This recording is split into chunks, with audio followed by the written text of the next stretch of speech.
It's green, but not on the speaker, Okay. right? Yeah.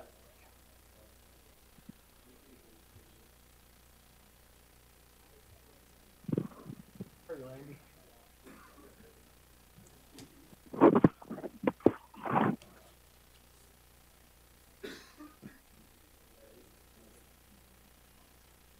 Yeah. All right. Good morning, Commissioner Ivey. Can you hear us? Yes. All right. He's on the telephone. He's in heaven. That is true. I've only seen 2 black bears this morning, so it's been a rough morning. All right. Very good. Well, welcome this morning to our Board of County Commissioners, and it's good to have you here. As always, we'd like to start with a prayer, reading, or thought, and the Pledge of Allegiance, and we're looking for individuals who would like to participate with us in that. If you just raise your hand and tell us which one you'd like to participate in. Randy, pledge. Okay. Randy Edwards for pledge. Any volunteers for the prayer, reading, or thought? Oh, Spring. Okay, thank you.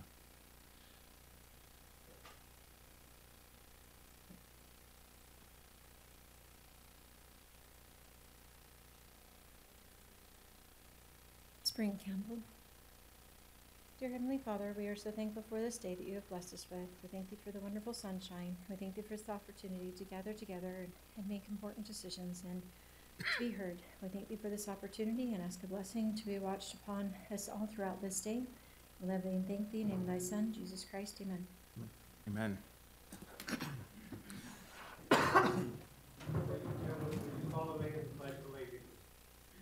Pledge allegiance to the flag of the United States of America and to the republic for which it stands, one nation under God, indivisible, with liberty and justice for all.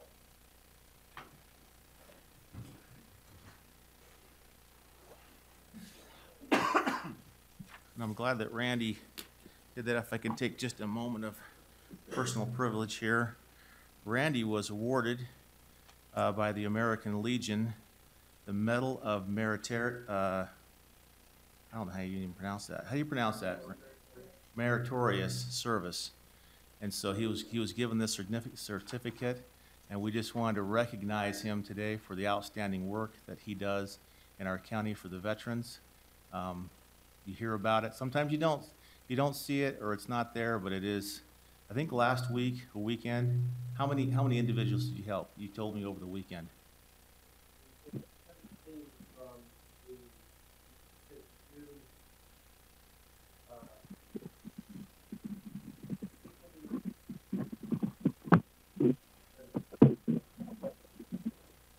Yeah. So well done.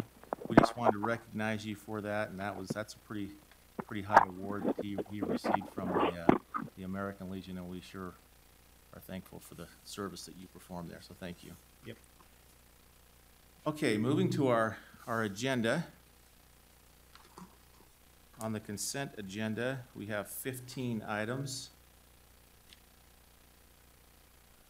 And maybe before that, just an explanation again. If there is, if anybody would like to make a comment on any of our agenda items or those that we put on consent, when that item does come up, if you come up and state your name, and you're more than welcome to speak on that item. Then we'll have public comment if it's something other than what's on the agenda at the very end. So with those 15, we need to hold number 3. We need to strike number, if it's all right, if we strike number 5, hold number 6, hold number 11,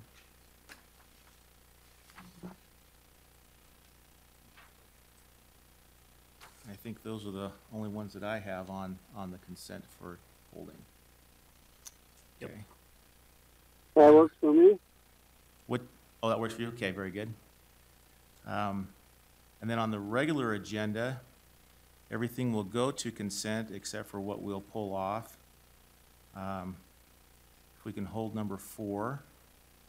And one. Well, and number 1 and number 2. Yes. Number 4. Strike number 6. Is that consistent with the email that I received? Okay. Yeah. Continue number 8 for 1 week.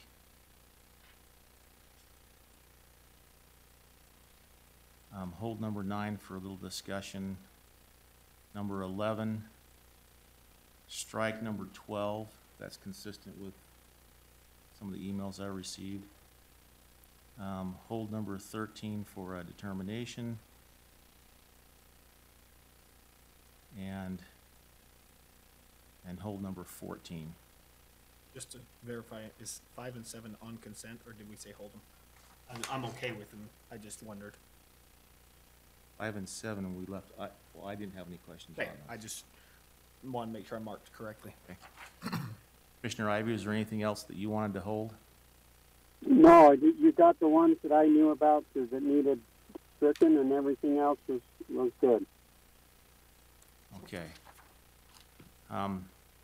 And so with those, just go back and be consistent, so that we have the documents. And the reason why we can put them on consent is because everyone's had the chance to look down through them and read them.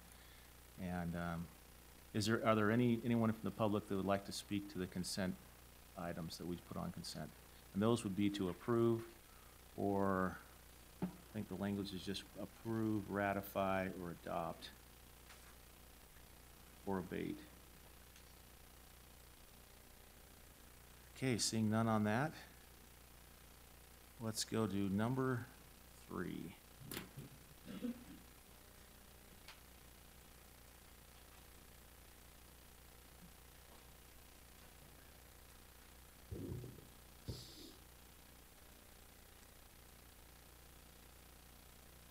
Wanna You're gonna start represent us? MAG? Well, I'm the one that put it on the agenda, so. This is the funding list for the projects that are funded through the county sales tax dollars.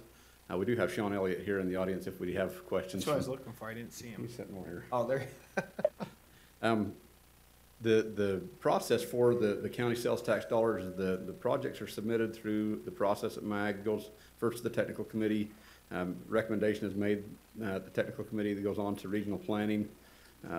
For the projects that are funded through MAG dollars or state dollars, the regional planning has the final approval.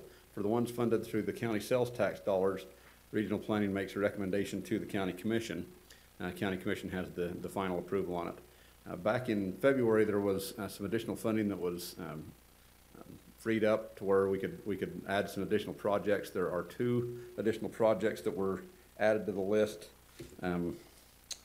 One is the let's see here, I got the list in front of me. One is the Elk Ridge Drive widening project. That's a county proposed project, goes from SR 198 to 11200 South. The other one that would be, have some county funding on it would be Lakeview Parkway Phase 3. Their original project had about $6 million, a little over $6 million that was applied for. There was about 1.6 that was available. So the recommendation was made by regional planning to authorize that 1.6 million to go to that Lakeview Parkway Phase 3 project. So that's kind of my problem is on this one, the last finance meeting that didn't get canceled that I remember having back in March, we actually thought we had identified funds for 19, 20, 21, and 22. Now, there was a little shortfall in 22. I'll let Sean answer that, because I don't know the answer 22 to that I remember there wasn't quite, but we thought we had identified when moving some of these around. And I know that I brought up the conversation at the finance meeting because the question is why would we fund some of these roads? So Provo Lakeview Parkway, and my estimation is become a road of necessity because of Provo School District and adding a high school. It's become a very important road versus why would we fund Elk Ridge Drive? And the comparison I was using in that meeting was 10,000 daily road trips versus 1,000 daily road trips.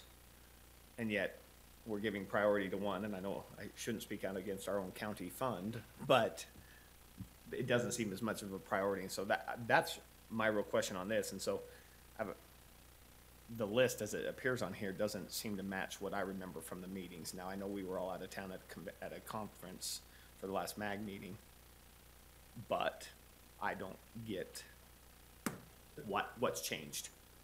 And I was not at that meeting. I'll let Sean answer to that here in just a second. But the ranking of which roads were the priority was done at the technical committee. Yeah, I have a problem with that too. And I can appreciate that, but the ranking was done on technical merit of the projects and need for those individual roadways.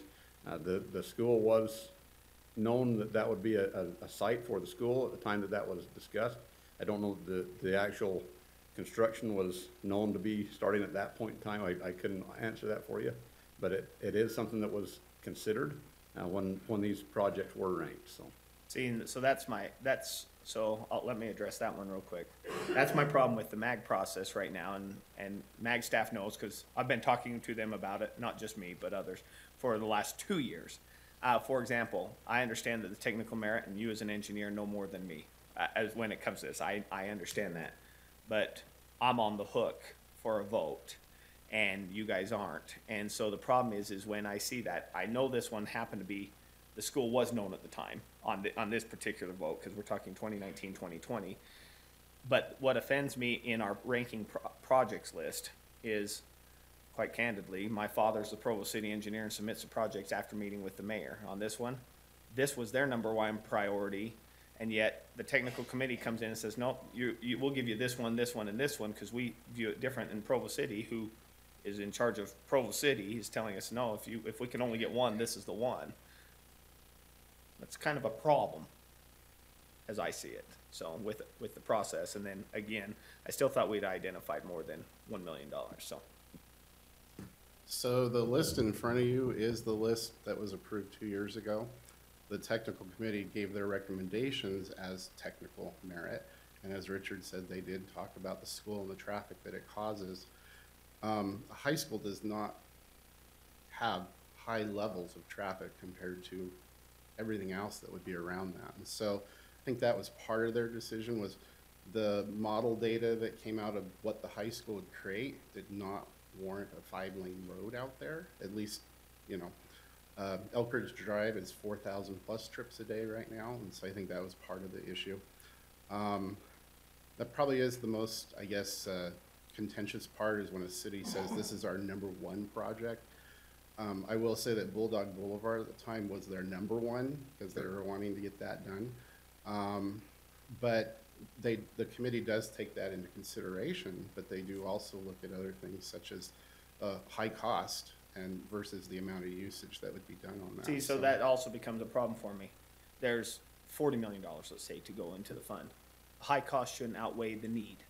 And so the other problem is with Commissioner Lee and my job and mayors and other jobs, there are sometimes needs that we can't tell a technical committee. So I understand the high school thing, but I know of other things that I can't say, And I'm telling you, that road is more of a priority than almost any other on that list for the south end, meaning Orem South, in my opinion. And so I have a hard time, and again, I understand, but that's hard. And again, at finance meeting, I still thought we had, the presentation I remember on the slideshow was, we had found a way to do a portion of 19, fund the trailhead. Richard and I had conversations about potentially turning back. You're talking project number 19. Yes, on the list. Richard and I have also had a conversation that there may be, and this was not a committal, that on the Elk Ridge one, there's potentially $500,000 that, depending on land acquisitions, that could potentially go to fund other projects as well. And so that's really what I'm wondering, I mean. Okay, So- and with this, here today, Commissioner, item number 19 and item number 21 are both funded through non-county sales tax dollars. Okay, so they still are, They're not part of what Okay. your action is today. The action today would just be for item number 20, Elk Ridge Drive, and item number 22, Provo Lakeview Parkway Phase 3 at 1.6 million is that's what the recommendation is coming out of there. Those are the only two that have the.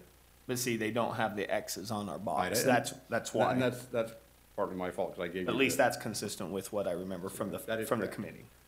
And I think part of the committee meeting that you're talking about, the financial committee a month or so ago, we did take to that meeting that we wanted to have a discussion on the reserve funds, the 14 million that are set Right. aside. That was the discussion of, could we fund all of Provo's project, and could we go further, or could we leave it for next selection process? Right. But that has not. Well, gone fund the further. additional that we didn't identify available. Right. Yes. Right, so that conversation hasn't concluded though, so Okay. that was Well, started. so how do we approve a list if it's not?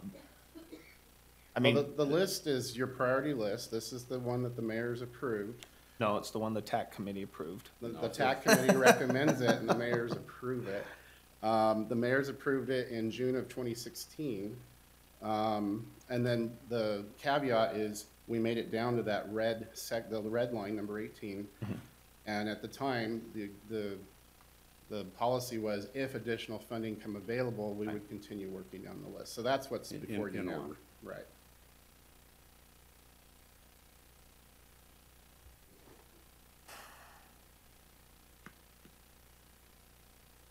My turn? Yep. Okay. I understand that process. Don't necessarily agree with it all the way, but the problem that I have, if you go to the second document, is the tip modification funding revenue update. This one here. And I know this is proposed, but it has down here, it says four project combined equate to $15.8 million. It is proposed to keep the remaining 1.1 million in a fund balance to possibly be used for the BRT No Fare program.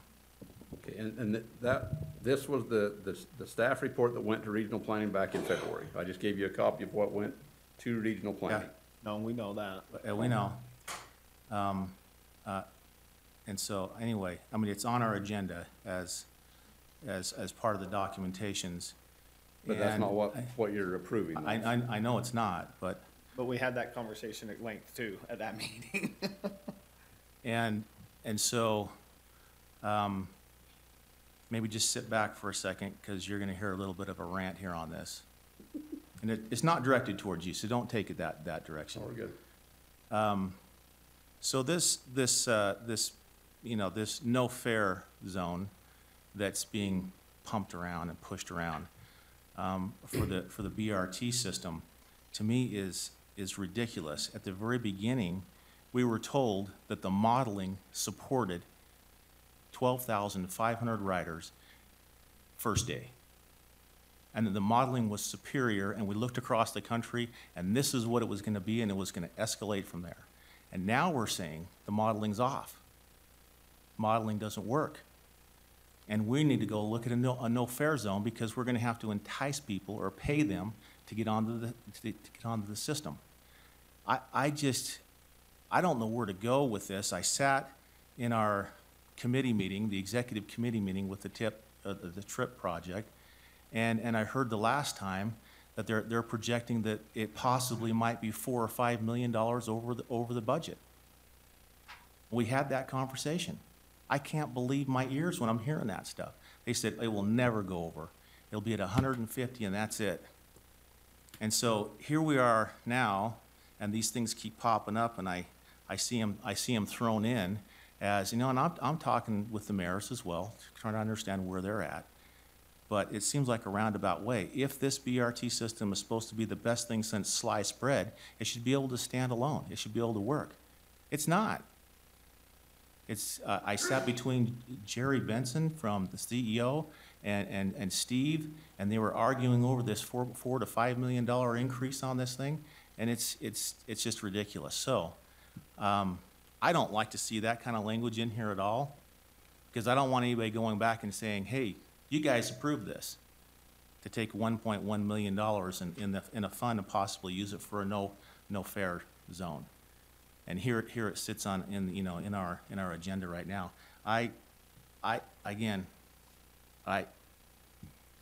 It's just concerning all the way around. It seems like this project is running in the wrong direction, and I don't know where it's going to wind up. And I know the public is frustrated with it too, and there's a lot of mayors that are frustrated with it. And so I think I would like to see us continue this for a week. I don't know if I'll get support for that, but I'd like to see us continue it for a week.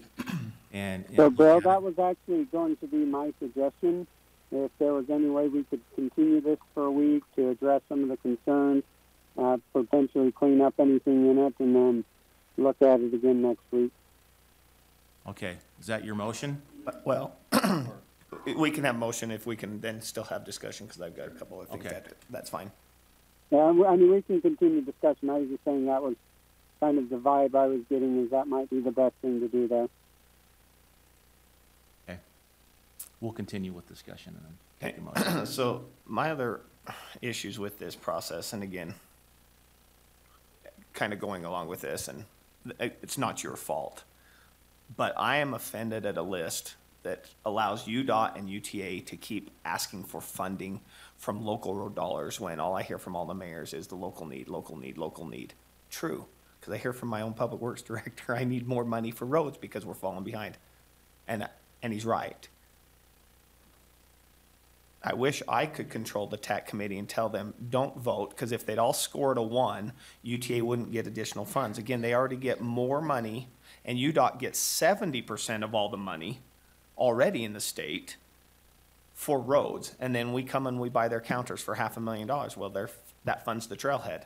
Oh, we do the ride van sharing. And again, it's a great program. That's one of the few things also like Front Runner that I believe is a successful, very good UTA program. But my heavens, they get a ton of money from us already. And their service level, I'm not so sure is there. If you ask the mayors, in fact, the majority of mayors don't think that it's there. And so that's my problem. When I hear Pleasant Grove come to me and say, you know, we're millions behind, and everybody's saying we're millions behind. We're in charge between MAG and the commission of making sure we need to come up with a process that makes sure that these projects are in the county's best interest and that they actually have the need addressed for everybody, in my opinion. And giving UTA money for, again, mobility management, $405,000. Okay, great. And the Provo Canyon Trail, $1.8 million. Not that it's not a used trail, but at the same time, $1.8 million does a lot of road, a lot of travel, right? So those are my only comments on that. So I'd like to see us, I've been squawking about this for a couple of years. I've reached out with, I think, almost everybody at MAG staff to try and find a solution, and you guys have always been open to exploring and doing that. I think now it's time we do it, so. So I gotta ask you, I gotta explore something with you, Sean. We have adopted that MAG go through this process, you know, with the county money, and then we kind of adopt the process that the TAC committee and so forth goes through. But it is possible for us not to go through that process. I mean, we could we could do that differently. The county could do our own process instead of going through the TAC process. And, or we could, on the monies that we allocate, we could also put some sort of conditions on them as well.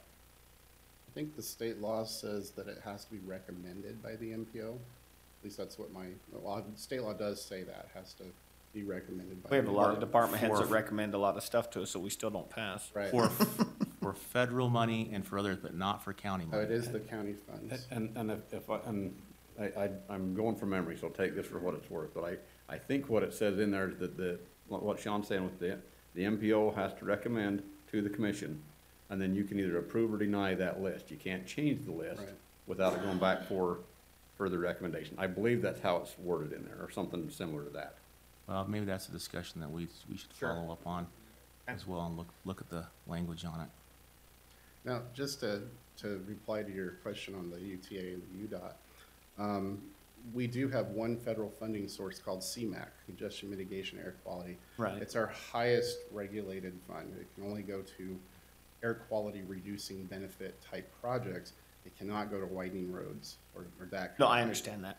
That UTA only gets those funds. In fact, we struggle awarding those funds because there's just not as many projects that fit that. Trails fit that and UTA type projects. The rideshare program is one of the programs in the federal language that says you should fund this this should be a high priority when you're selecting projects for CMAQ funds. Sure, I just hate that it's on this list because it's confusing to everybody else. Because we understand that, because there's the 30 of us that sit in a room and that gets explained to us. Right. And again, it's not that, like I said, I praised the Van Pool share. It is a good program. It's one of the few I really like that they do. Right.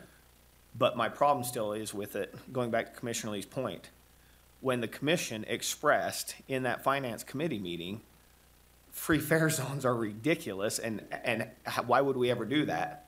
Then all of a sudden, staff member from your organization then says, no, we'll just move the money and we'll take the $3 million from the free fare zone out of the CMAQ.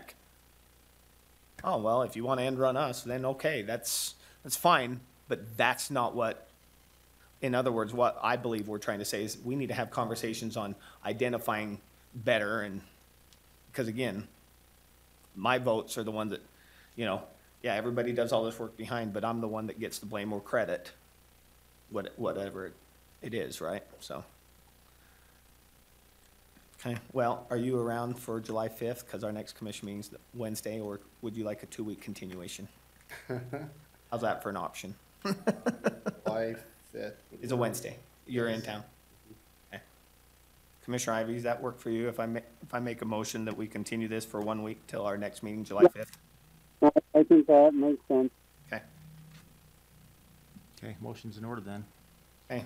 Yeah, I couldn't tell if he said second or, okay. I move that we continue. I'll move that we continue this item for 1 week to our Wednesday, July 5th meeting. Okay, second?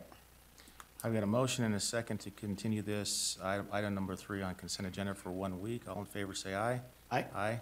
Aye. That passes 3-0. Thanks, Sean. Richard? Okay, number 5. Number 6, I believe, for number 6, that I signed that document. So I think that's a ratification. Who did I sign that document with? I think I signed it with.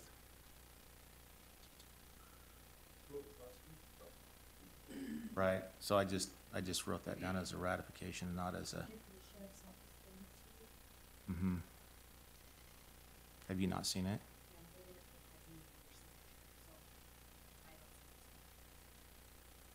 I know the sheriff's out of state. Would this be a Brower, or is this you, Darren? No, it wouldn't be No, Darren. it was Christensen, Cole. yeah, Cole. So we, Yeah. right, but we also need to change it as a ratification.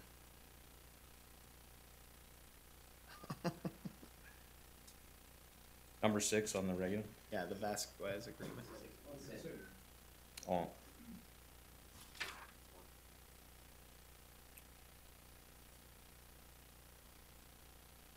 you know what? I'm not 100% sure what that is. Well, Cole brought it to Commissioner Lee had it signed, Okay, but the copies were never given to Renee. So if you will take care of that back end, okay.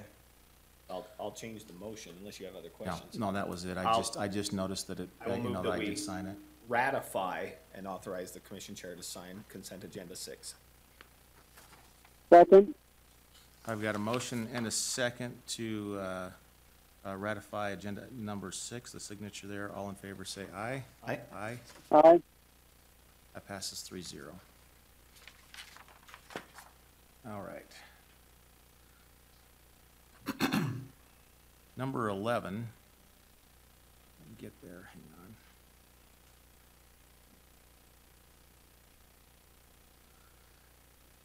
So I see 3 items on here. My question is that this ViewTech had a tax of $1.79 and then a penalty of $25.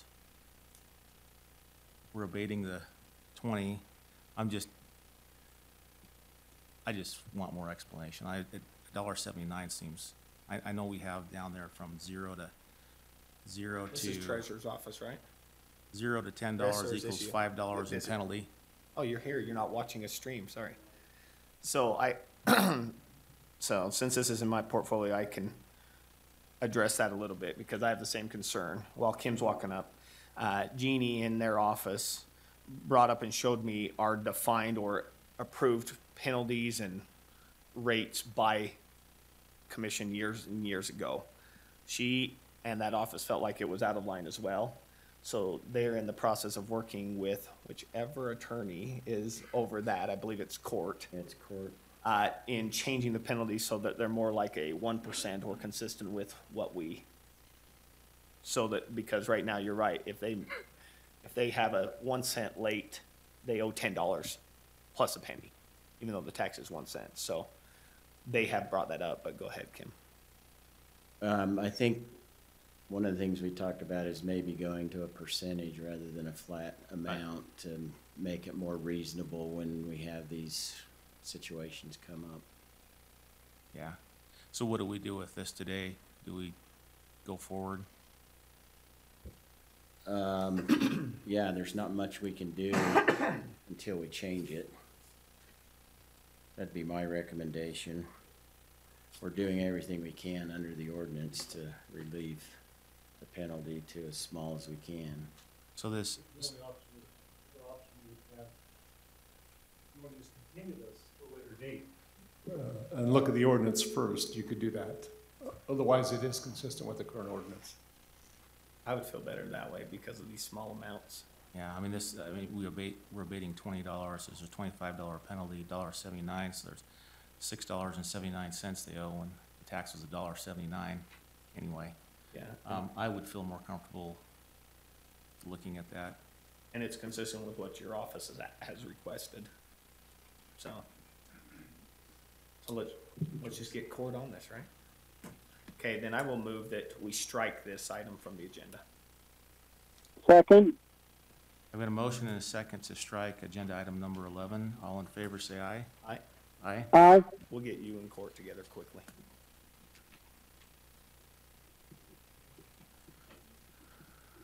Okay. We've got a couple of presentations. We've got a presentation here by the auditor from Gilbert and Stewart. And come on up.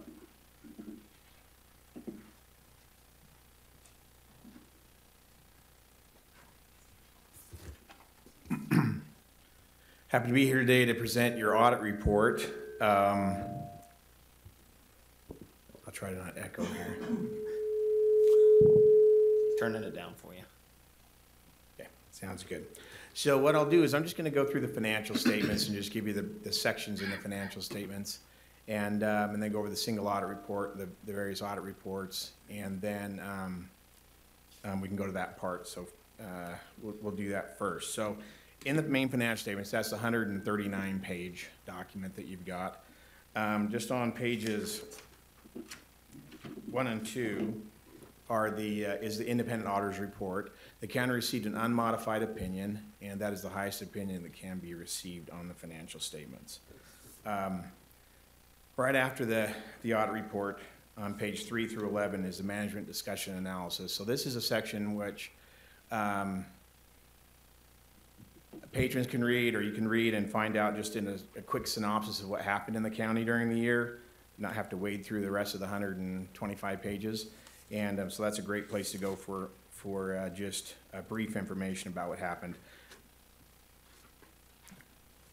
Following that, on page 11, or 13 and 14 are that's where the main financial statements start. And the 13 and 14 are the full accrual basis of accounting. So this takes into account all the expenditures of the county, all the assets of the county, and then adds onto it all the non-liquid type assets like fixed assets, capital assets, your long-term debt, to try to put the county on the same basis it would be if it were a for-profit entity.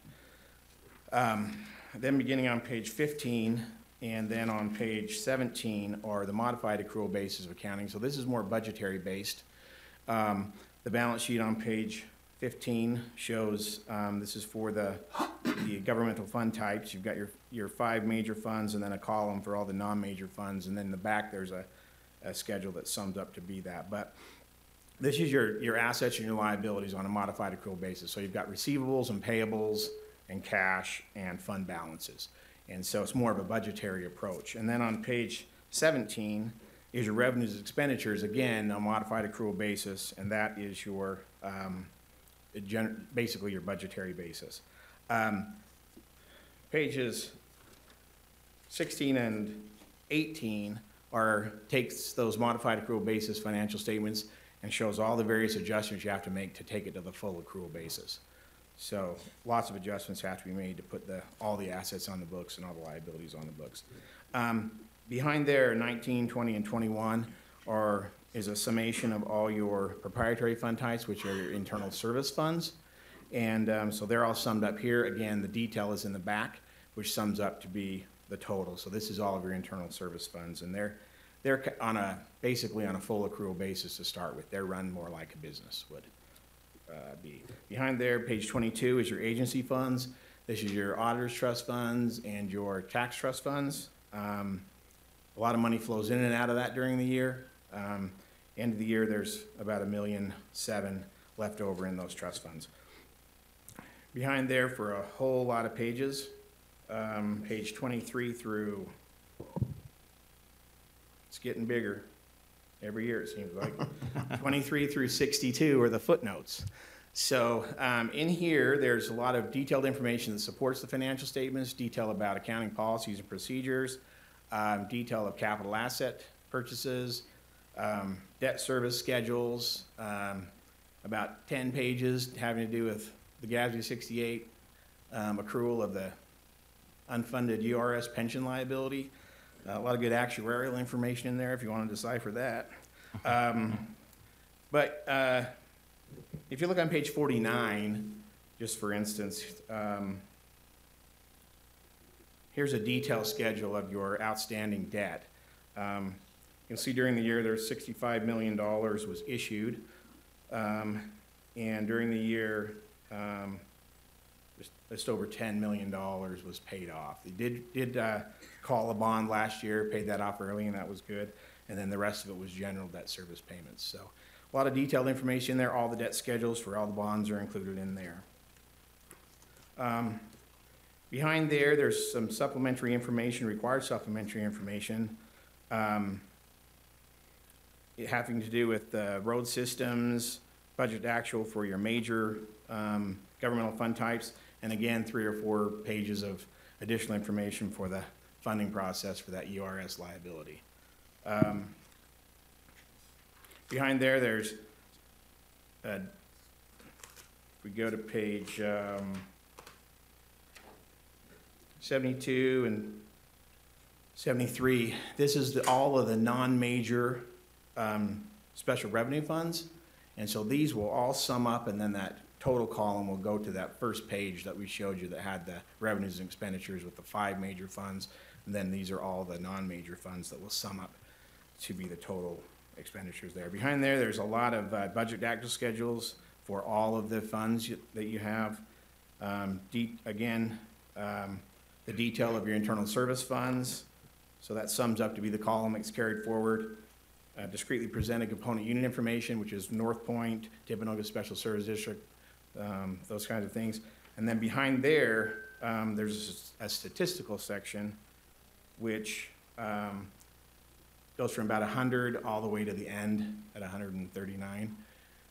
That is some good 10 years worth of data, good trend data information in there about taxes and all kinds of different information. So that's not required information, but it's a supplementary information. It's really good information to go to see trends. So that's the main financial statements. There's I don't know how it's presented in your packet there, but there's also a single audit report. It's a smaller document. It might be a separate file that you've got. This includes reports associated with compliance with federal laws and regulations, having to do with major federal programs, compliance with state laws and regulations, and just overall compliance with laws and regulations. And again, the county received the highest opinion you can receive on those reports. Maybe of interest to note in there, there's a schedule of federal assistance. During the year, the county received and spent about $16 million in federal funds. The better share of that, $8.5 million of that was in the WIC program. $4.5 million was in health and human services type programs also. So those are your two big areas of federal funding, which I'm sure you're well aware of there.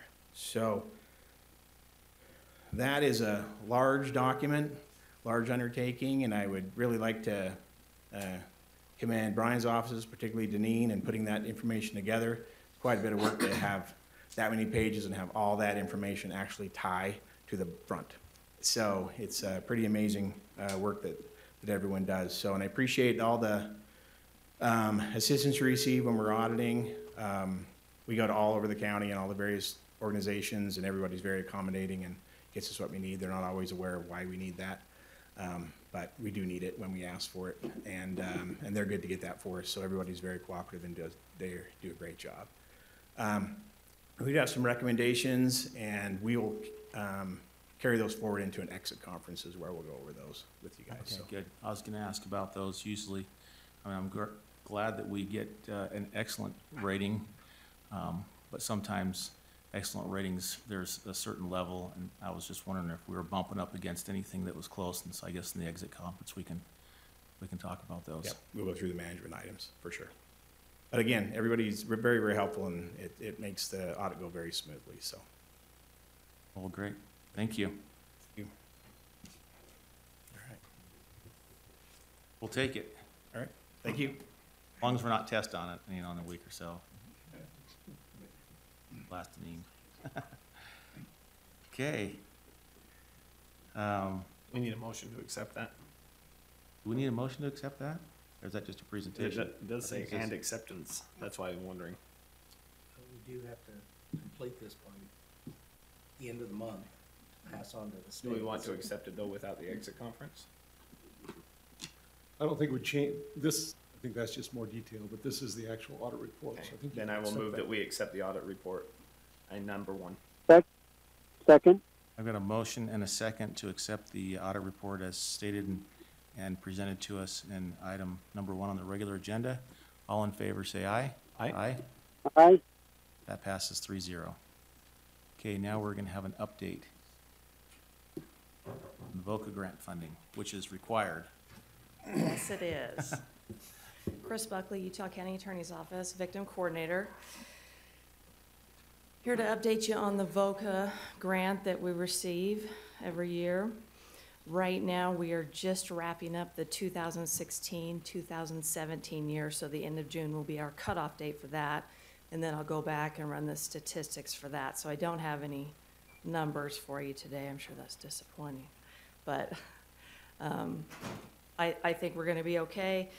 The exciting news is we did get approved for beginning July 2017 through June of 2019. They just changed the grant period from 1 year to 2 years. So that means we only have to write a grant every 2 years. Woohoo! So that was good news. So the numbers are higher than what we normally see. So we got an approval letter pending some minor changes for $130,068.63. That'll take us through to June of 2019. So that'll be hopefully finally approved within 2 to 3 weeks, maybe, end of July at the most. So we'll continue to have that funding from the federal grant. Consistently meeting goals that we set for ourselves, busier than ever. Headed off to help with the jury trial right now after this. What kind of questions do you have for me? Well, thank you. Work that you do in coordinating of this. I don't necessarily have any questions on the program. Are there any other questions? Commissioner Ivey, you have any questions on this? No, I don't. So maybe just one on the funding, since it's going for 2 years. Yes. Where does that go in? Is that a stable source, or can that be clawed back at all on a federal level side? It's fairly stable. I know we've had problems before I started. I know there was 1 year that they did have to scale back, but I think it's fairly stable. The fund is generated from fines and fees, I believe, from federal criminal cases that are assessed on that level. That goes into the fund. So right now they're very stable, unless we hit it. I think Unless everybody starts being good citizens. well, yeah, if crime would stop, then yes, the funding will stop. Unfortunately, I don't see that happening anytime soon, federally or locally. Our victim numbers keep rising every year, so. Yeah. Okay. Okay. All right. Thank you. Thank you. Appreciate your time. Okay.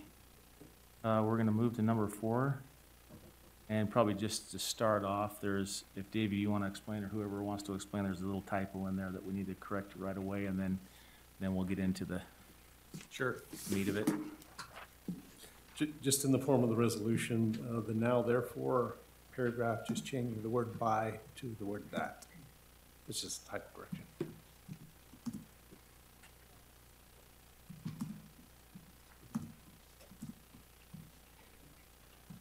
Sorry, Dave, which? The word that says by, B-Y, get rid of it, and it should be that in the last paragraph. So it would read now therefore be it resolved that the Board of County Commissioners, et cetera. All right. Guess I get A- in English this time.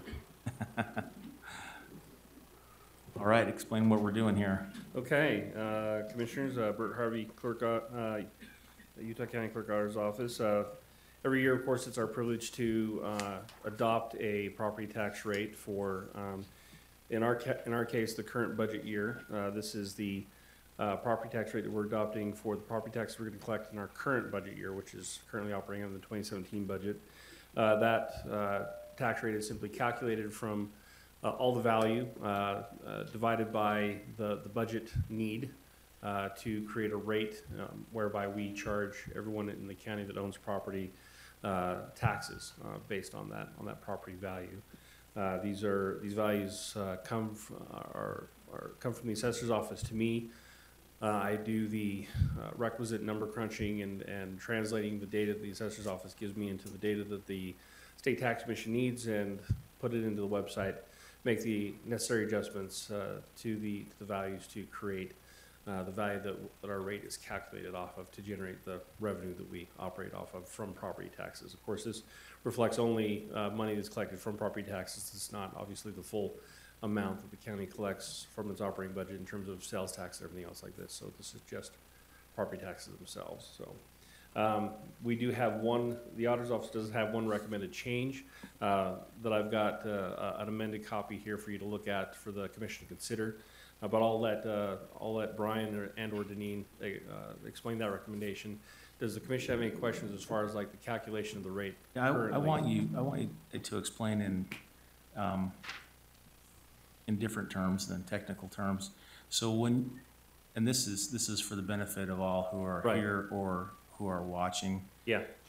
The tax rate in 2016, you see a lot of, 0.000, whatever the number is on there. Right. That's the tax rate. Yeah. And if you go across and you look at the tax rate in 2017, a lot of those have gone down. Yes, that's correct. And so it would look like that it's gone, that the rate's gone down. But explain what the goal is in trying to keep the monies at the same level. Right. So that everyone understands that although this is adjusted and can go down, depending on what goes on in the economy, it can go the other direction, and what we're trying to accomplish by keeping it similar, in layman's terms as much as possible. As much as possible. Of course, the calculation tax rate is really actually fairly simple math, but it's just a multi-step process by where they come up with this rate. In very simple terms, the tax rate itself, when it was adopted by the legislature back in the mid-'80s, was the intention was that a taxing entity year to year would receive the same amount of tax revenue from property taxes as they received in the year prior, plus the addition, any new revenue would then come from additional growth. Meaning that, for example, in the most basic simple term I can put it, let's say you buy a house last year and your house was worth $100,000. Now this year your house is worth $150,000.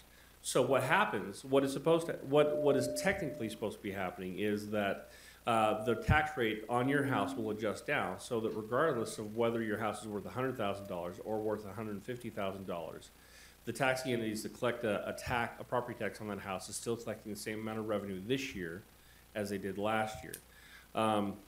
Now the difference here is that now let's say you have a piece of ground next to your house that is sold and a new house is built there. So the difference between the value of that ground last year and the value of that ground plus the new house this year, well, that's new growth. So therefore, the taxing entities collect the taxes on your house, which should be roughly the same, or at least intentional of the legislature was to be roughly the same as what you paid last year. And then they will collect additional revenue in property taxes from the house and the land that was new this year. So basically moving forward, the entities will be able to collect your revenue plus your neighbor's revenue, and it should stay the same until, say, a new neighbor builds a new house and creates more property tax growth revenue. Of course, the challenge when we explain that to taxpayers is that these are all aggregate numbers. So what happens is that the rate adjusts up or down based on the total value in an area, which in some areas, unfortunately, homeowners and business owners can still see a property tax increase, even if their property value goes down or goes up. It really just depends on what the value in the overall area is. The rate is built based on the value of locally assessed property, which is like land and houses and buildings, that kind of thing. Centrally assessed property, which is mining claims, natural resources, railways, gas lines, and I think Brian mentioned in a tax sale once the air above us. Sometimes they even try to figure out a way to tax that too as well. That's governed by the state tax commission. And I'm joking there, but meaning like airlines, that kind of stuff. They get taxed a certain amount. We get a certain portion of that tax, and then personal property tax, which is all the business equipment, business manufacturing, those kind of things. Anything that would not be connected to a building or ground that could be considered a taxable property. Like motor vehicles also is part of all that. All that comes into the value that we use to calculate the rate, use to calculate what our over aggregate value is for the county. We lop off some values that have been exempted from that. From there, that gives us a base value. From there, they take out the new growth, so everything that's brand new this year, there's new value. And that gives us a final amount that we then divide by whatever the entity's budgeted need is. So if in the county's case, let's say that's $100 million, we have a value of $1 billion, we divide $1 billion by $1 million, and that gives us a property tax rate that we then apply to our value, put the growth back in, and that gives us what our revenue is going to be for the year calculated. Right. I hope that was layman terms enough, because like I said, it is a multi-step process. Yes, it is. It can be complicated, and trying to understand that is, you have to hear it multiple times to kind of get your handle around it. And so with that, that conversation and kind of a little bit of a background understanding with that, I know that Deneen and Brian have a recommendation for us on Yeah, service based area upon 7. that concept. And I've got an adjusted. In fact, if you'll share those, Bert, Yeah. with the commissioners, while Bert's bringing that up. Basically, the concept is that we will not collect more revenue than what you have adopted as a budget.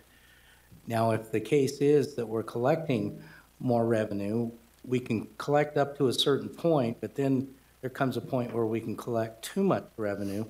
And in one of the particular funds, Service Area 7, that's Fund 242, at the current adopted level, we are collecting more revenue than we're expending, to the point that we would like to make the recommendation that the certified tax rate be adjusted downward in addition to the fluctuation that's tied to the value, but adjusted downward so we collect $100,000 less per year than we have in the past. And so this updated sheet reflects the adjustment in the certified rate for Service Area 7 for that particular reason. So you're saying to go from .000755 to the .000611. And that's Give you the that's the appropriate proposed, revenue. and that would give us the appropriate revenue. Which in essence is calculated out to come in at $100,000 less than. And this would be for, and those who normally pay this would be in the unincorporated areas. It's unincorporated areas in what we call the structure fire area. So the only question I have based on our conversation last week was, is this the recalculated number after you guys, if certain annexations? Yes. Okay. Yeah, we also took into consideration that there is the one area that we've discussed, Alpine Cove, being incorporated into the city of Alpine. We factored that in, and then we also looked at long-term needs and different things, and we feel that this is the prudent recommendation to go ahead and stay within the framework of the law and not over-collect. And so in essence, the others would fluctuate up and down according to the models that you talked about Yes. there. Mhm. But this one here is actually a tax cut for. That is correct. It is a reduction. In addition to the fluctuation tied to value, it is an actual tax cut because right now revenues are exceeding expenditures even beyond the point of the amount that we're allowed to hold in a reserve fund in each basis. So And so why would we not want to do this? That's the question. I don't know any reason you wouldn't. And also legally, we can't over-collect. But it just goes to good management practice, watching that. The only reason would be is if the county had identified obviously a capital project or something. Something that's. In this specific area, which Yeah. we don't see at this point.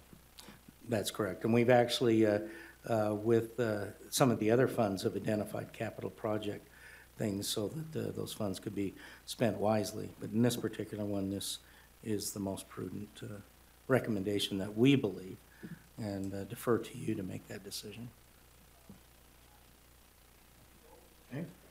So with that then, we're looking at, what is it, what's the language on this?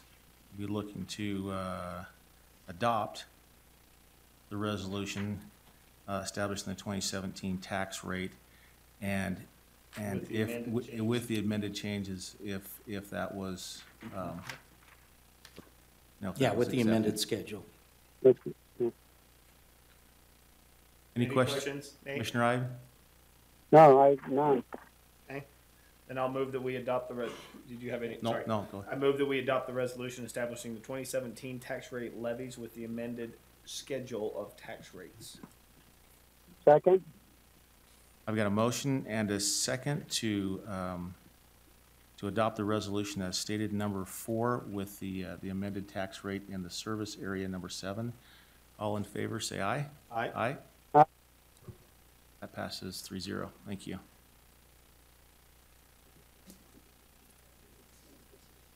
All right, number 6, we struck that one. 11 is our next one. Number 9. I have 11 is our next one. 9? Oh, Yeah. I marked that wrong, sorry. That would be why.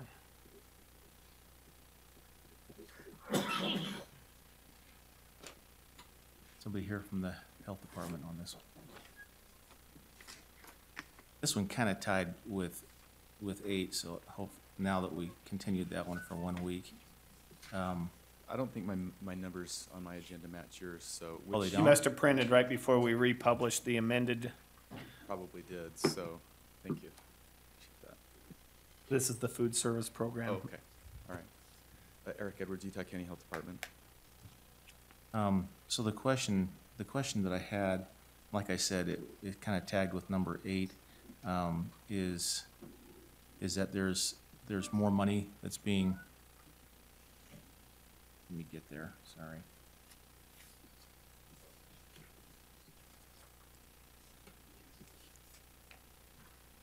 So maybe I better ask the question first. Is this program just a renewal, or is there more money? Contract's been changed, the original amount So, will increase to, it's gonna increase. it's basically going to, so years 15 to 16, they gave us $345 to conduct 3 inspections, reimbursed at $115 per inspection to these child food service programs. In year 2, from years 16 to 17, they gave us $805, which allowed 7 inspections to be performed. So July 1 through June 30th of next year, we'll be able to do 14 inspections at $115. So what this is allowing us to do is to ensure that no critical food. So where are you reading this? Because I'm reading the contract amount is being charged, the original amount was Page 4. 1,150, and then it says they'll be increased by 1,600. Scroll down, there's a So schedule. if you- Right. Keep going, page 4, one more. Right there is where he's reading, right there where your fingers, that's what he was referring to.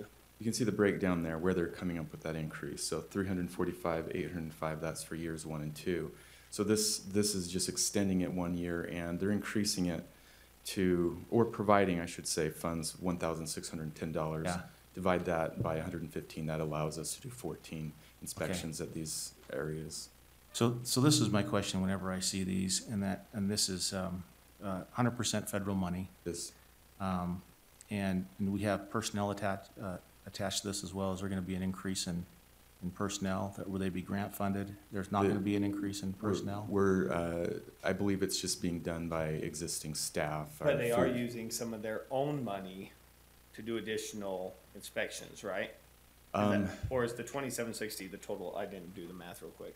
I think this, Okay, the total of all 3 years combined, that's what that's saying? yeah, the 2,000, whatever that comes to is, That's yeah. the total. Yeah, that is the total. 2760? Correct. So that breaks up the 3 years. If you need more detailed description of this, I believe Bryce is here. So Bryce, do you want to come on down and explain?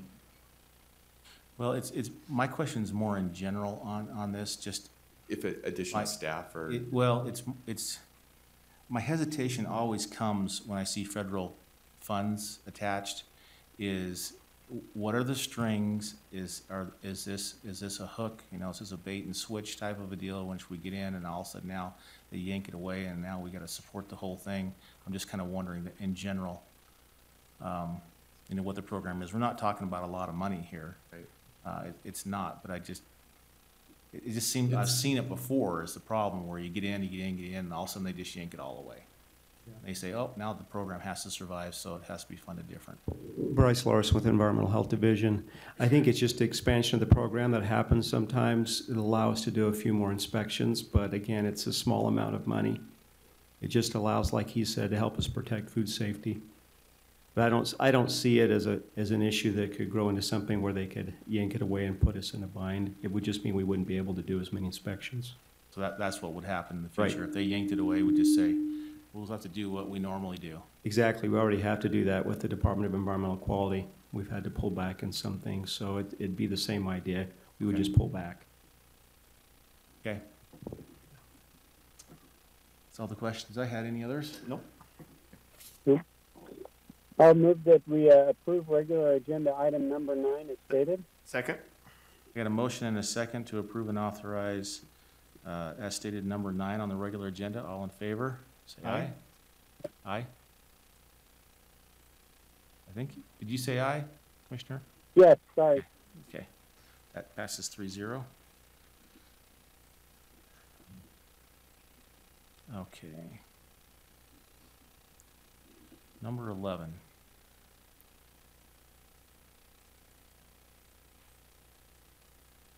Boy, they all go to a training and you get stuck with all the heavy lifting, huh? That's okay. All right.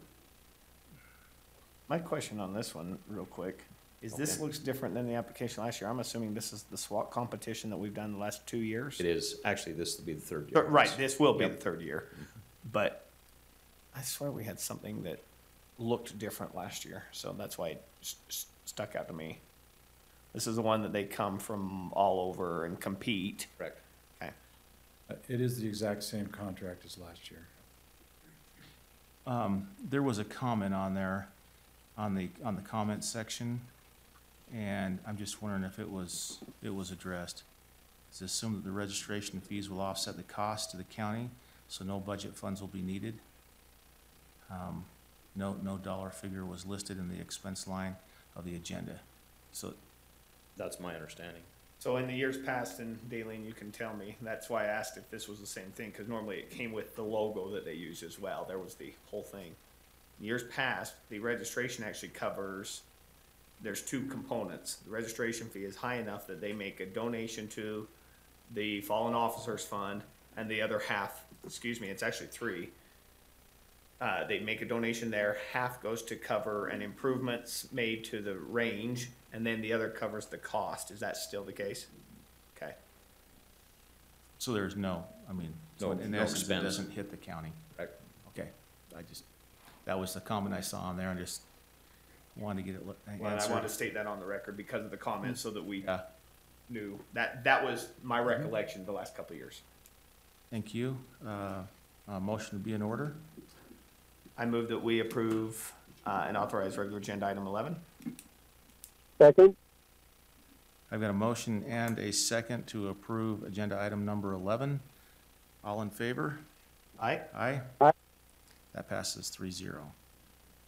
Okay, 12, we struck that one. 13.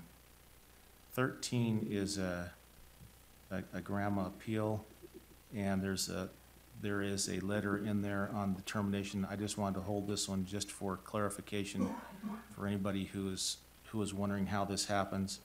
What goes on, Paul, if you want to also chime in on this, is that there's a grandma appeal and there's no decision made at that time, and then afterwards we talk with our lawyer in this case, which was Paul, and then we make a decision, and it's pretty, it's not necessarily done together, it's done separate, but not that we couldn't. Yeah, Paul has to meet with us all three individually. Yeah. And then we It's like kinda herding grasp it. cats with you guys, but we Yeah. get through it. And so, from his conversation and talking with the three of us, that's how this letter came about. And so we would just need to make a determination that this letter, this is the decision from the commission, from that. That's right. Under our county code, we have 5 days after a hearing to make the determination, and today's the 5th day after the hearing. Like so- business days. Yeah, That's our next item, is dealing with specific language on days. it does allow 5 business days.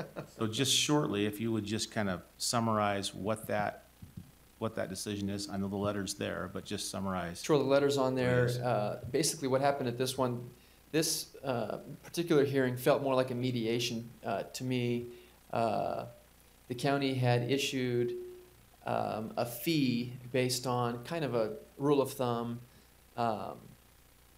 fee calculation that they use whenever they deal with large amounts of information. This specific request was for an extremely large amount of information. The number of data points was in the millions as opposed to the even hundreds of thousands. And so PONA did a good job of coming together with the computer department and the health department, and they basically came to the hearing with a suggested extreme reduction in fee. The reduction that they suggested, I think that all the commissioners found to be reasonable, and found that it was within a similar range that this specific requester has paid other entities, and it sounds like you're comfortable with that amount, and so kind of not just to exceed $750. yeah, the 750, and again, that was the suggestion coming from the county at the hearing. So Okay. So if there's not any other questions, we'll take a motion. I'll move that we enter the determination of the appeal concerning Howard Miller Grandma appeal stated in number 13. Second. We've got a motion and a second as stated number 13 on our regular agenda. All in favor, say aye. Aye. Aye. That passes 3-0. All right. Robert.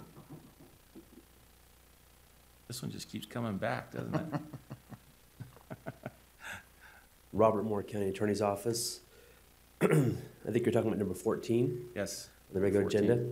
That's an ordinance amending Article 26-3-9 of the Utah County Code relating to the proposal and approval of an agricultural protection areas. So I apologize first in advance that yesterday I uploaded this to the agenda, the revised language from our last Tuesday's meeting, County Commission meeting. If you can see the red line version, the blue represents what was in there last week, and the red represents what was added yesterday. And let me explain the additions, and then I'll talk about the statute as well. So what was added was a definition of calendar year, which I think is consistent with the statute, and also some language as requested by, I believe, Commissioner Graves last week, referring to under sub C 2. So there's a clarification of at least 120 days before the end of the 20th calendar year. That's when you have to have that public hearing. And then also, as I read through it again, I just wanted to make sure it was clear that on the written complaints, that the period of time we're looking at is the 3 calendar years immediately preceding the 20th calendar year. So I put that in there. So let me address real quickly the state statute. I think that may help some of the discussion today. The state statute that we're talking about and that was amended this year is Utah Code 1741-307. And in that state statute, they reference calendar year. Calendar year is not defined by state statute, but as I looked at other state statutes, I saw a similar kind of vein where the calendar year means January 1st to December 31st. And the definition that I put in under A is from Black's Law Dictionary. I mean, it's generally accepted that the calendar year refers to January 1 to December 31st. So, and in 1741-307, it's sub 1, it says, in the 20th calendar year after its creation, referring to the creation of the Ag Protection Area. So as we looked at this yesterday and other times, we've determined that what the legislature essentially did was you create an Ag Protection Area, let's say this year.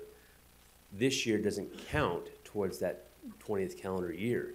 It's next year would be your first calendar year, and you'd be going forward. I think there was... So it really is 20 years and 6 months. Yes. And it could Okay. be 20 years and almost 21 years in some ways. Okay. And I think there's some reasons why they did that. They did that, I think, for tracking purposes.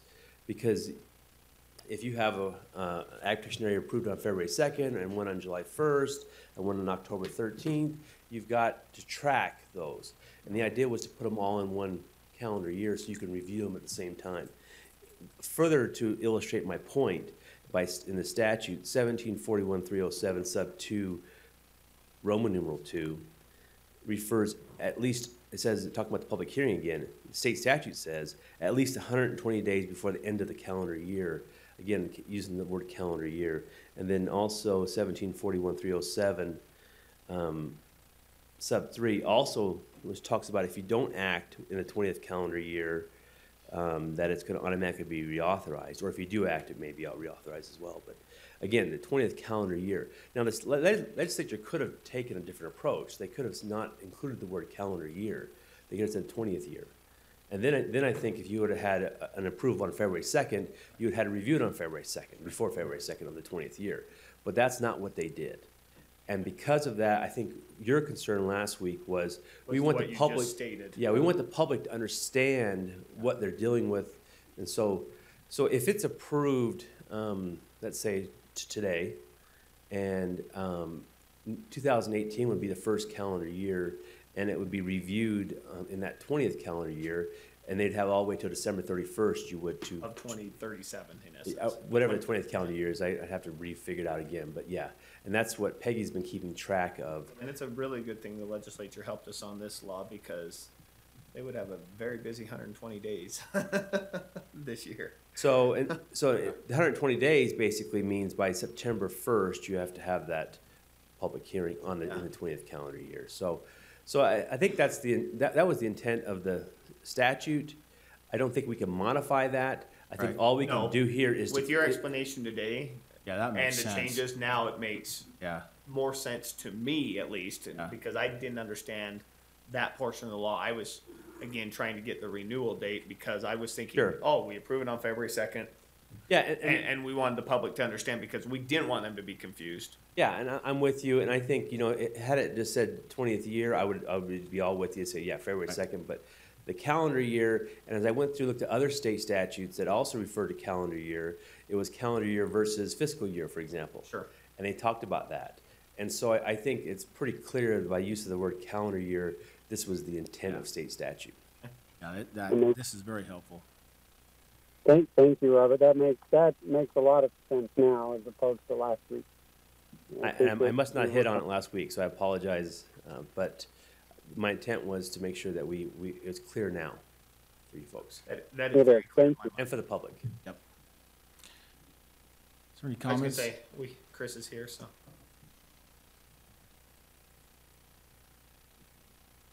Chris Bowerbank from Lehigh.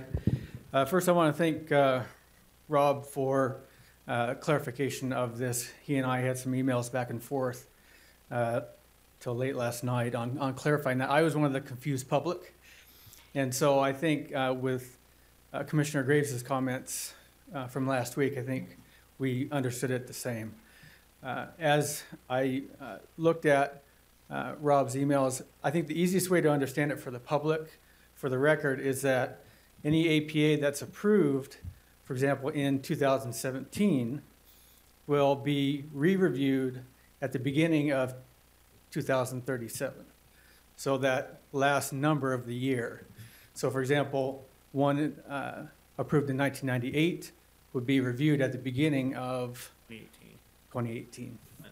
And I think the wording of this ordinance is in the right spirit with what Peggy and the Community Development Office can do now, as Rob mentioned, was to bundle all of the APA approvals at the beginning of the year to be able to easily track those. And so I'm very pleased with the wording of this, and so I would encourage that you adopt it as written. Thank you.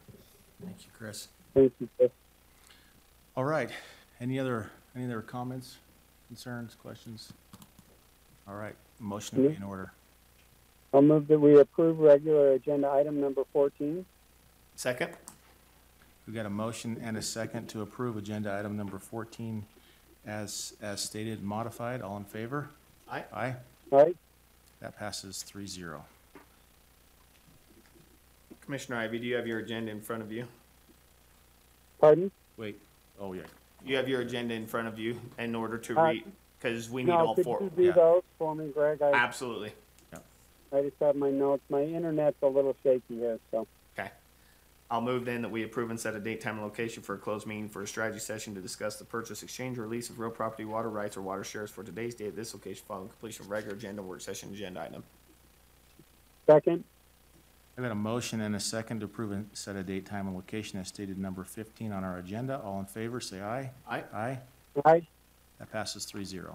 I move that we approve and set a date, time, and location for a closed meeting for a strategy session to discuss the sale of real property, water rights, or water shares previously publicly noticed for sale for today's date at this location following completion of regular agenda and work session agenda items.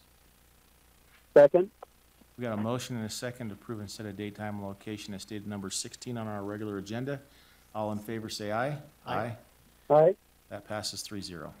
I move that we approve and set a date, time, and location for a closed meeting to discuss the character, professional competence, or physical or mental health of an individual or individuals for today's date at this location following the completion of regular agenda and work session agenda items. Second. Got a motion and a second to approve and set a date, time, and location as stated number 17 on our regular agenda. All in favor say aye. Aye. Aye. Aye. That passes 3-0. I move that we approve and set a date, time, and location for a closed meeting for a strategy session to discuss pending or reasonably imminent litigation for today's date at this location following completion of regular agenda items. Second. I've got a motion and a second to approve and set a date, time, and location as stated number 18 on our regular agenda. All in favor say aye. Aye. Aye. Aye. That passes 3-0. Okay, we do have a work session discussion regarding the bookmobile services. If you would like to come on up.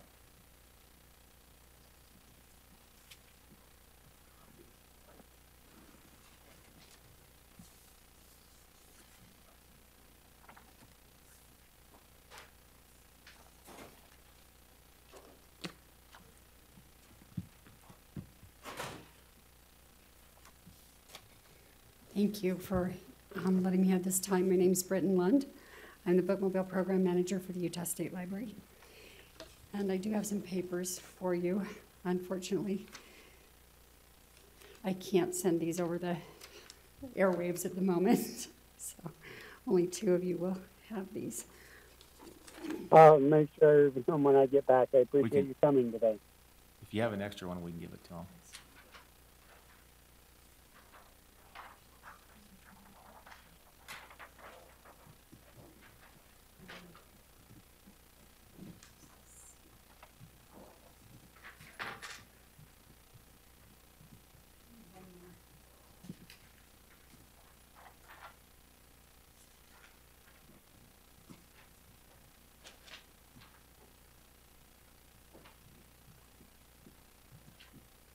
Okay, do you have any questions to begin, or would you like me to explain the papers I gave you first and then ask questions after? Yeah, go ahead and So. look, I'm sitting up here alone, but go ahead. The purple one is similar to the one I gave you last year for statistics, circulation by stop, patrons by stop, and circulation per patron with some additional information at the bottom. The one on the left, circulation by stop, breaks out the stops that we have had over the past year. You can see that the report was run on May 31st, so this is not one of our fiscal years. It was a 12-month period. The last we had information for. Commissioner Graves, we are looking at the purple one. Right. You see some asterisks by a few of those stops. Those stops have been discontinued. I apologize, the smoke from the fire is getting to me. We do occasionally make changes, and as you know, we've had some requested changes for the upcoming year, and this is how we accommodate those. If there are stops that are not going as well as they used to, we do rethink those and adjust our schedule accordingly. So you can see that we've dropped a few. Some of those have been replaced by another stop, and some of those have just been discontinued. I also apologize. I had my bookmobile librarian. He just started 2 weeks ago. I brought him to meet you, but he had to leave to go to his stop. We didn't want him to miss. It's the Alpine Day, and Alpine has some of the busiest stops we have on the bookmobile. At the bottom of the first column, it says items in the collection, and that has fluctuated a little bit. We did a full inventory, and then we just switched our ILS, which is the Integrated Library System, which is the database that holds all our patron information as well as our collection items. And before we switched over, we took out anything that was missing that we could not find, that had been lost for a very long time, so that when the patrons of Utah County search for items in our database, they hit on things that actually exist and they can check out. So that didn't fluctuate a lot, but that is the reason for that. And then patrons by stop, you can see from that where people originally got their cards. Starting July 1, we are going to do a forced address check so that we can change those because people move around or they get their stop at one place and use their card at another place. So doing that forced address check, we will be able to have this more accurate each year. And we will re-register them as far as which stop they are using rather than which stop where they got their card, whether it was last year or 7 years ago. We don't know that. At the bottom of that is the interlibrary loan requests. We have access to materials all over the world. So if someone is interested in something very esoteric that we would not normally purchase that item, we can still get it for them, and there's no additional charge to the patron. And finally, the circulation by patron. You can see that that has dipped just a little bit, as has your total circ. And I have to tell you, we had an engine blowout in the bookmobile. Because we leased the bookmobile from Fleet Services, we didn't, nor did you, incur any additional costs for that, but we were off the road for a few weeks, and that does affect circulation. We have a brand new engine, so we hope to not have that issue come up for a long, long time again. And the circulation by patron also was affected by those weeks off the road. The overdrive and one click, we talked to you about this last year when we were here. My supervisor, Donna Jones-Morris, the state librarian, offered to come and show you how to use one click and overdrive. If you'd like that, we'd be happy to do that at any time. Those are the downloadables, so ebooks and audiobooks. And that has just skyrocketed in the last couple of years. Almost makes up for the difference in physical checkouts. So 6,608 in a 12-month period. And that just continues to grow. We had a contest among the bookmobiles to see who could market it the most and get their patrons to check out the most. And Utah County won several times. So do you have any questions on that page? No. Because we got a new ILS, when you ask for statistics next year, it's going to look a little different than this, but we will try to give you as much as you need. I just need to know what questions you want answered in order to formulate the report next year to match what it is you need to know. Okay, and then the white sheet that is landscape has your budget on it for the fiscal year 12 all the way through fiscal year 18. You can see that we are currently just barely above what we were 6 years ago. We have tried to maximize mileage and look for efficiencies. Some of those you'll notice not on your statistics, but on the final sheet we talk about, which is the schedule. We do have one stop in Sanpete County. Sanpete County does pay for that. We calculate the miles and staffing and what it would take to provide service for that one stop. It's in Indianola. If we use the Sanpete County bookmobile, they would have to drive over 30 miles one way to get to that stop. Because we stop in Birdseye, it's more like, I think it's 9 miles from our furthest south stop. So it's more economical for you and for Sanpete County because they pay some into the full contract. You stopped Birdseye? Pardon me? According to this schedule, you've quit running in Birdseye. We have quit running. There is another one. We do have we quit the Boys Branch, but we do have one thank you. We do have one at the fire station.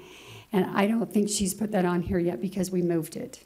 And as of May 31st, we had not moved it. So the other thing we do is Northern Juab County with the same bookmobile. So we go into Mona and Rocky Ridge. And Juab County is billed for that portion of what it takes to run the truck. How long have those been on there? Because none of those are on here either. They're not on your statistics. Okay. Because Mona's on here, on this one. Well, it's on the schedule, but it's on the schedule. It's not on your statistics, yeah. Because that doesn't count toward what you pay. And it doesn't serve your constituents. So those statistics are not there, but I'm sorry, I can't tell you the Birdseye stop now. I don't have it in my head. And we do move that. There, if you'll notice on the schedule, there are 2 stops. They just are not at those locations because we don't go to the Boys Ranch anymore. We go to the Kazan Academy, but not the Boys Ranch. So back to the finances. You have, like I said, from fiscal year 12 to fiscal year 18 on there. Your current contract is for 105,000. By splitting the bookmobiles through and spreading the love around so that everybody contributes in the best way possible, we've been able to hold your contract amount fairly steady. It did go up a little bit. You know, the legislature authorized a 2% increase. The state libraries absorbed some of that, and some of that is on your contract. We also have a slight increase from Fleet Services because we lease the vehicle from them, and that's the way the state requires it. They tell us what they charge us per mile. We don't get to say what we'll pay. Then we have a slight increase on that, but we've absorbed most of that. You've only gone up $2,400. So, and then the schedule. We've had a lot of interest from other communities in your county. I think you are all aware that Vineyard has requested that we stop there. And they started making that request in the early spring. Okay. Wow. They've never had a stop before, and you've always done it by circulation. So there's no circulation numbers to give you to calculate what you'll charge them. But we will have those for you at the end of our fiscal year, so about this time next year. Because I was running the bookmobile with relief drivers, that's kind of like a substitute teacher for a few months, I did not want to put that on them to make this decision. I actually wanted the new bookmobile librarian to start before we made that change, and he started on the 12th. And you'll notice that Vineyard is on that schedule for starting on June 12th. I don't believe he was able to go that day, but he did go this Monday. So this is the new schedule. We also had one stop in Linden, and you can see from your statistics that it was doing okay, but not. You have 2 stops in Linden. We instead of putting one long stop in Linden, that last year there was just one. On your purple sheet, you see just one. On the schedule, you see 2. That's brand new. It was not warranting the, pardon me? I don't know if you've billed them or not, but they've been on the schedule. This is our 2nd year for Linden. We expected more volume out of that stop, so we allotted more time than was necessary based on the patronage. We have had some interest from the community to move it to a different place, so we have actually split the time to 2 different parks, which also gives us an opportunity to capture the kids during the summer. So I understand why these communities would ask you to come. How come we don't get a say on where you stop since we pay it? We're more than welcome to move things around if you'd like us to do that. And anytime you have an interest in that, if you'll give me a call or have someone send me an email, we're more than happy to So what if we consider. want you to stop a city like Linden since they don't contribute? Because to be consistent in this county, we beat up the sheriff's department all the time when they try and tell us to do stuff in this city or this city, and we charge them because it's not fair to other cities. You have some cities that help fund this program because they use it as their library. You have other cities that just stick it to the county, in other words, and say, yeah, just pay it. So I guess the question would, oh, please don't turn that up. I'm plenty loud. And so that's my question. Yeah, keep my volume where it was, please. So because I would not even consider telling you where to get the money. So if Linden were approached and you were to tell them, unless you contribute, we're not going to stop there anymore. We're going to ask the bookmobile staff not to stop there anymore. We would be happy to comply with that. I just imagine if they were approached, that they may be willing to pay. I don't know that. We approached them last year. And? They weren't. They said no. So those 2 long stops just freed up your librarian Sean's day. So you want us to stop in Linden? I stop stopping in Linden? That's not the only one I have, but okay. Yes. So that's a formal request? You want us to stop that? Yeah, if they're not paying, there's a number of them that don't pay. I think that's part of the question that we have. When I went down through the analysis based off of the stops, because in essence, as I see the bookmobile, is to go to areas, unincorporated areas, which we are their government entity, right. and if we're paying for their government entity, then, you know, they should be stopping in that area so they have that service. And so when I went down that based on the share of this is 2015 totals, and the amount that these cities that are in the unincorporated area, and they're not all, maybe they don't all have individuals that come on a regular basis, but I added it up, and it looks like Utah County should be only paying $15,229 of that 105 or 104, 102, whatever it Meaning is. we would like it from the other cities.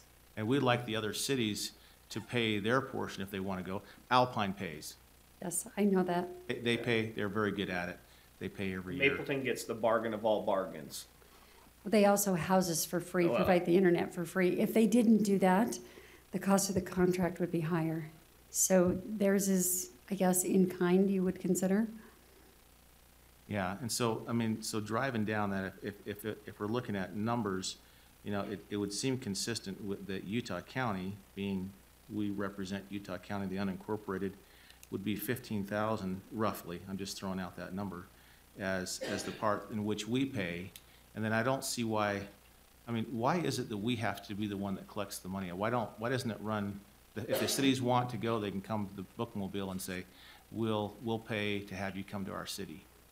Because we contract with county entities, and we do that across the state, to provide service to your constituents who don't have library service otherwise. Okay. So how you get that money and who you bill, it's different in every county. Most counties pay the whole bill. In Sanpete County, they have 2 school districts that contribute. And you, I know, have billed back Alpine. So my question is for you though, on Mapleton, going back to Mapleton, $1,000 in in-kind just seems crazy to me, because when I look at your schedule, and it's a full schedule for delivery, I understand with mileage and stuff, but internet, I mean, Alpine pays well. They pay, but of course, they're still getting very good service, and they're getting a great deal, don't get me wrong. But the rental of a building, I just struggle with that, because I know what we charge our departments for internet, and these days internet, you know, it's not like Mapleton's this remote location where, you know, and what my suspicion would be is that they are charging you an in-kind and showing you the whole internet for the whole building, because where you're housed is not just for you. Oh, I know that. They already have it, so to take a portion of a $200 internet service for, let's say, their whole building, you should only be paying $50 max, plus you're supplying $30,000 books, not $30,000, well more than $30,000 worth of value in a library that they otherwise would need to go pay for themselves. So in kind, it's not even close. And if the commission decides they want to bill Mapleton for a portion of the bookmobile service, that would be up to you. We would not step in and bill your cities and then contract service with the county and then bill the cities. So the contract is with the county, and if you want to bill your cities for it, and there are plenty that Iron County has a library tax countywide, and then they disperse that tax to the 2 libraries, Parowan and Cedar City, and the rest goes to the bookmobile to serve all the rest of the county. So we don't collect the money anywhere except straight from the counties, and then how that So what services. if we then told you, okay, well, we're only gonna give you $50,000 for FY18, Then we would have to cut our service way, way back. okay? But then we could identify to you the cities at which aren't contributing, right? You could tell us where you would like us to stop that would, serving. See, that would be kind of more where I'm thinking is, and again, it's not because I don't want you to feel like, I appreciate the job you do, and you do a great job and great service.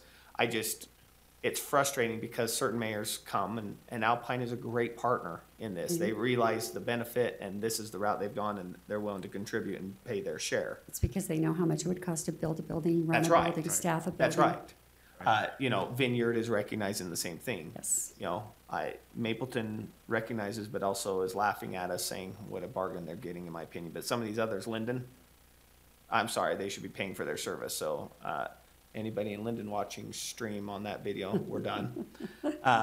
and some of these others, like, I'm done, I should say, I can't speak for us, but that's my frustration, is it's like, they just take advantage of it. It's not because it's not a good service, but they need to contribute. Their citizens pay taxes to their cities, and they can contribute a few $1,000s and not make all the other residents pay for their service. That's how I view it. I completely understand your perspective.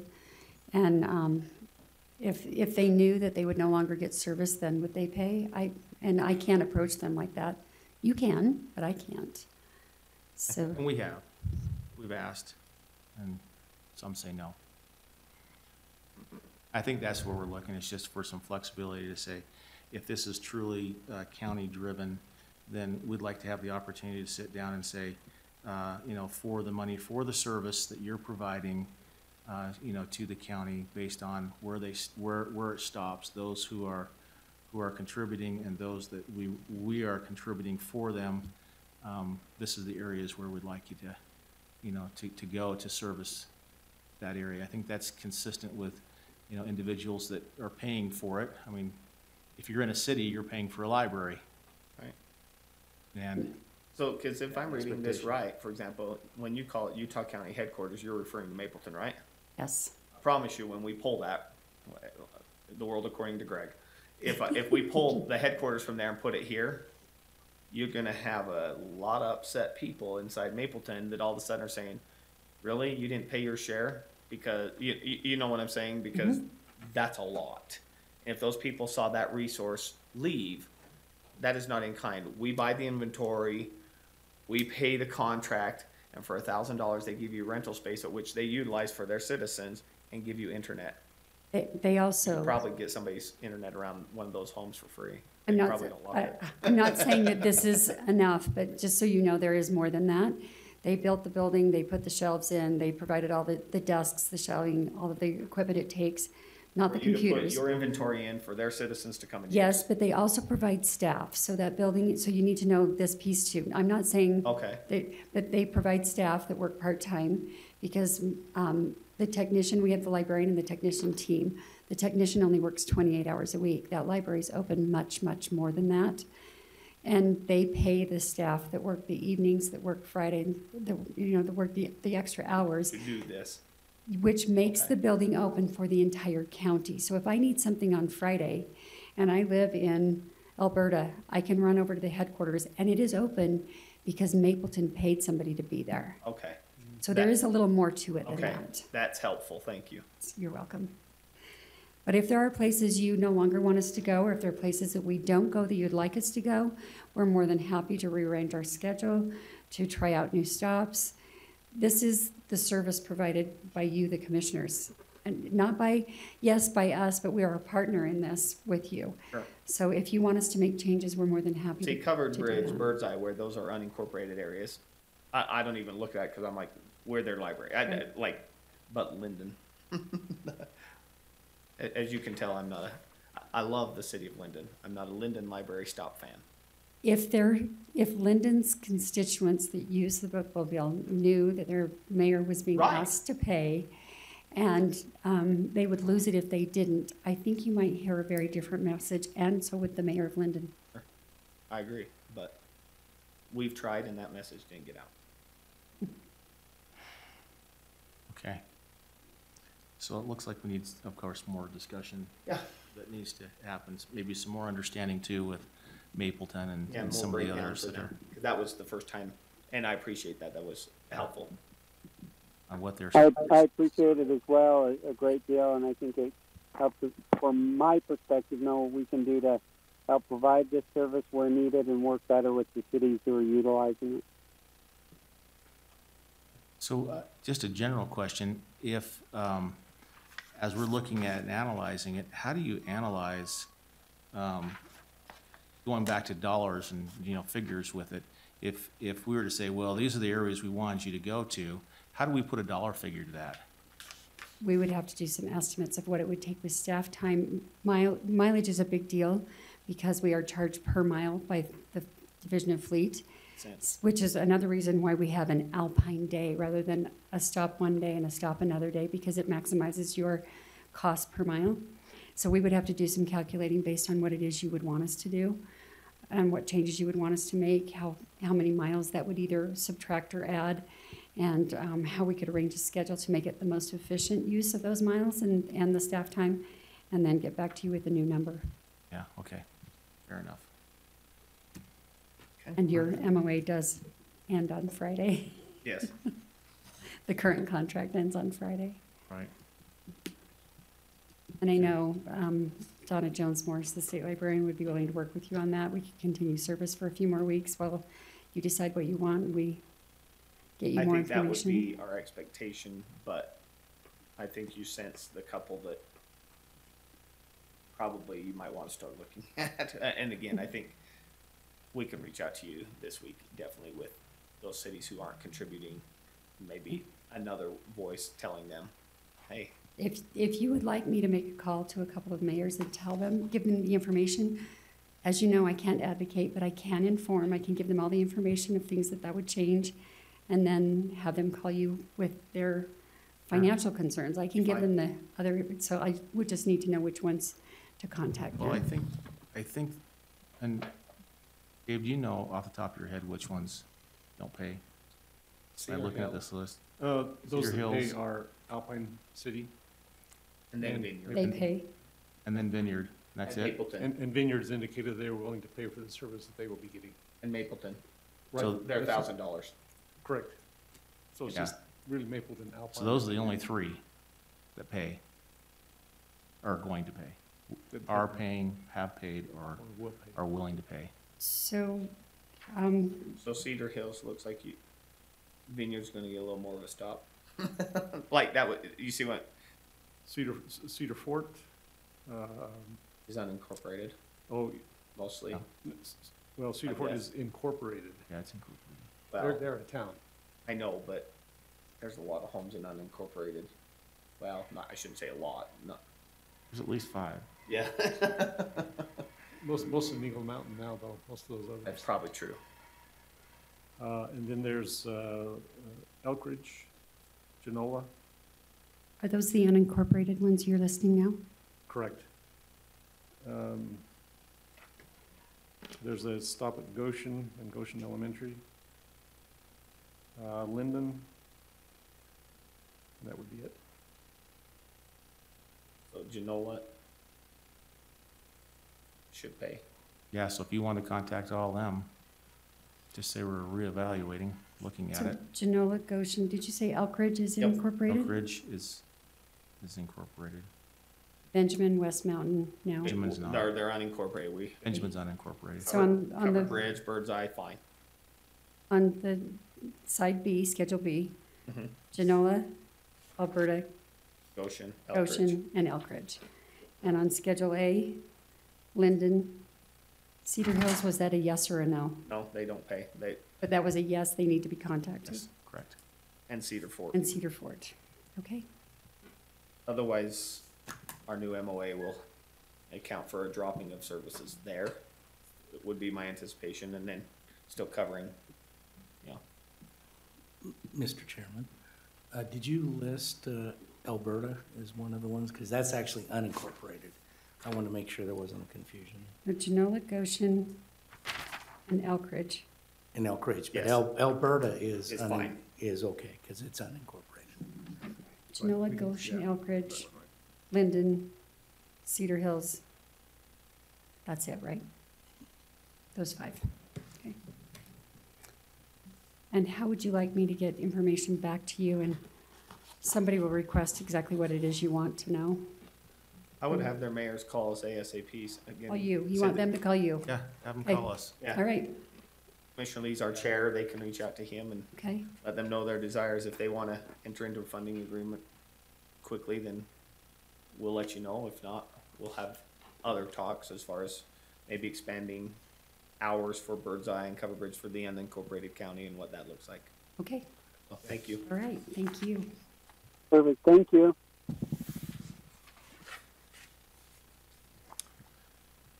All right, public comments.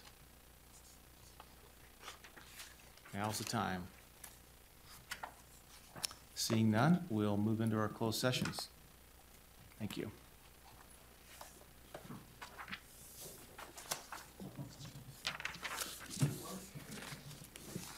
Chalice really quick.